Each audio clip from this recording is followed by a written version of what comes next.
For centuries, the galaxy had forgotten the name Earth. In the endless archives of the galactic conquered, the human homeworld was little more than a forgotten entry. Terra, a post-collapse biosphere, presumed uninhabited, marked as a cautionary tale of self-destruction. No ships traveled there, no trade routes passed its orbit, and no one dared explore the dead blue marble. It was said the air itself was poison, the seas full of ghosts, the soil cursed by wars that had burned entire continents. And so the galaxy moved on, content to believe that humanity had been consumed by its own chaos. But silence has many meanings. Some call it surrender, others extinction, yet for Earth silence was neither. It was preparation. Beneath the blackened skies and abandoned cities, far below the ruins of what had once been a civilization of dreamers, the species that had outlived plagues, ice ages, and extinction events was not dead. It was waiting.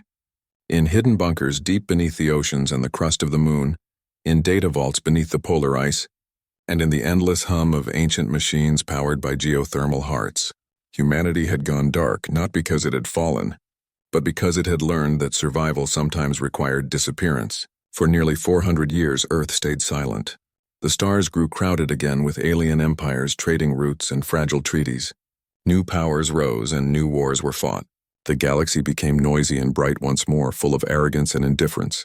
And in that noise, humanity listened and learned and built. Then one day, amid the static of interstellar transmissions, a faint, desperate signal whispered through the void. It came from the Perseus Rift, from a fragile world called Velar. The Velari were a peaceful species, scholars and builders, not warriors. Their message was raw with fear. "This is the Velari Union. Any species, please respond. The Serath Dominion has begun planetary harvest. We cannot hold, please." The transmission looped endlessly, across trade lanes, through smuggler channels, and along conquered frequencies. Dozens of species heard it. None replied. The Serath Dominion was too powerful to oppose, a brutal scaled empire that ruled through terror and obliteration. To aid the Velari would mean destruction. So the galaxy, as it always did, looked away, except one world heard differently. In the shadows beyond the Sol system, where forgotten satellites still drifted, a dormant sensor array blinked awake for the first time in centuries, deep below the Siberian permafrost. In a command vault buried beneath layers of ice and rock, human eyes turned toward the stars once more. Commander Rhea Morgan of the United Earth Defense Directorate stood in silence as the Velari distress signal replayed, flickering across cracked screens. Her voice was quiet, cold, focused. "Confirm origin." A calm synthetic voice responded from the air itself, the AI known as Argo 7. Signal verified. Velari Union. Serath fleet en route.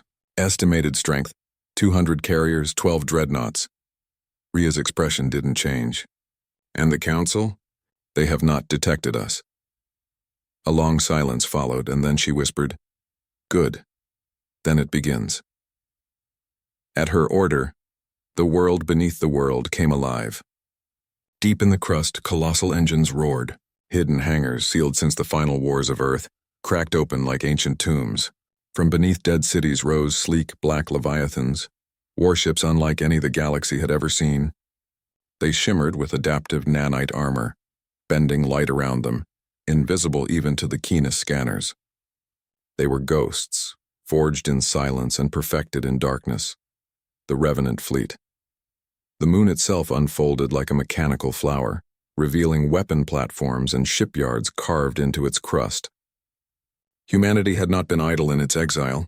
As the first vessels broke orbit, their engines glowing like cold fire, the world that the galaxy had abandoned stirred with a quiet vengeance. The silence of centuries shattered. Weeks later, at the edge of Velari space, the Serath Dominion descended. Planetary harvesters darkened the skies, draining oceans and stripping atmosphere. Cities were reduced to cinders under plasma bombardment. The Velari's resistance was pitiful. Their cries for help went unanswered. In the command spire of the Serath flagship Harvester Prime, Lord Vashir, towering and reptilian, watched the destruction unfold with satisfaction. "Let this world be a message," he hissed. "Mercy breeds rebellion. Fear ensures obedience." But then the lights dimmed. A ripple of interference crossed every console. "What was that?" Bashir barked. Unknown, my lord. Wait. It's spreading across the fleet. Screens blinked to static. AI cores screamed and died.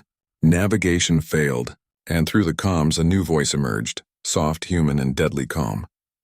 You preyed on the helpless, it said. We hunt the predators.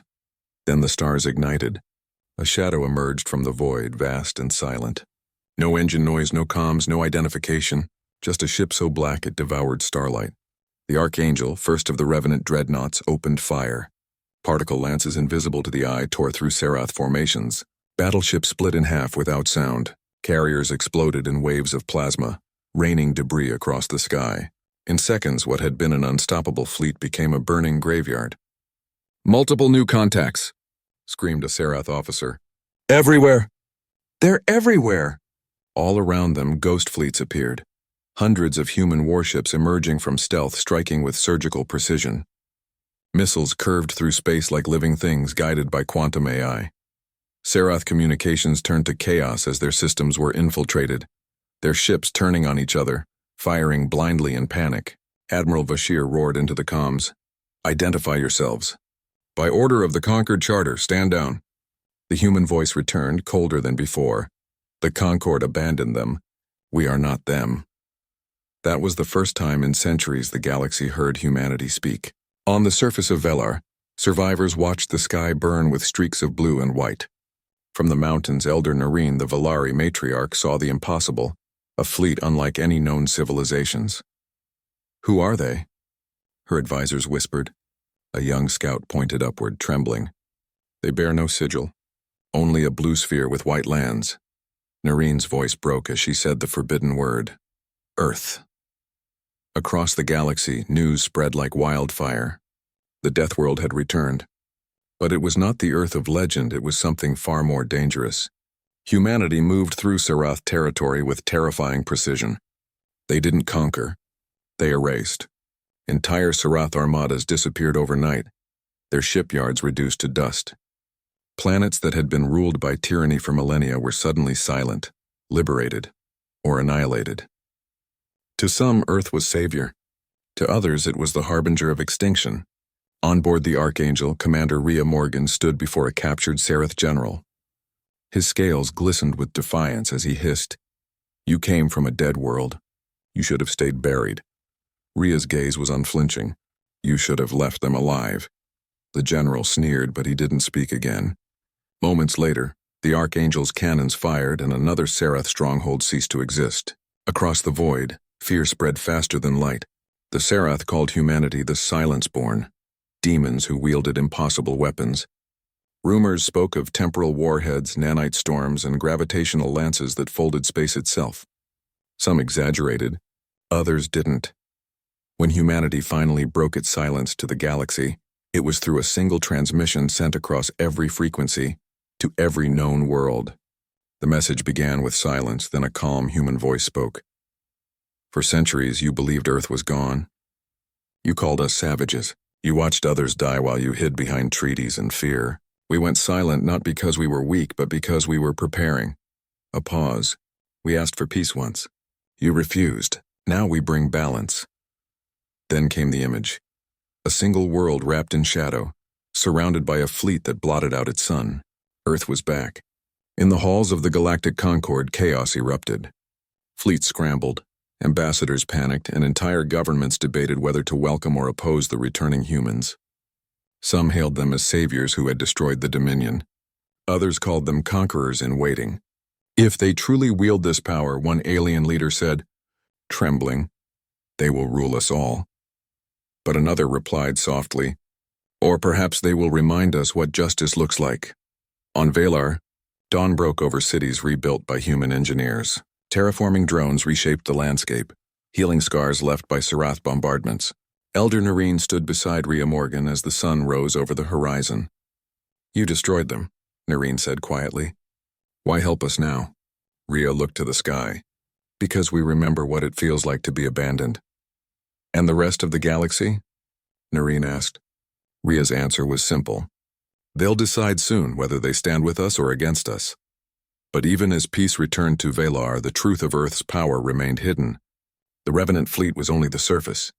Beneath Earth's crust, Vast AI metropolises, the Echelon Collective had evolved alongside humanity, merging thought and machine into a perfect symbiosis. They had mastered gravity drives, quantum warfare, and stealth beyond comprehension. While others expanded outward, humanity had turned inward, perfecting the art of invisible domination. When the remnants of the Seraph tried one last stand near the Black Star Varesh 9, gathering their final dreadnoughts and millions of troops, they believed they could strike back. But when they arrived, the stars themselves vanished. Gravity twisted, time slowed, and out of the dark sea,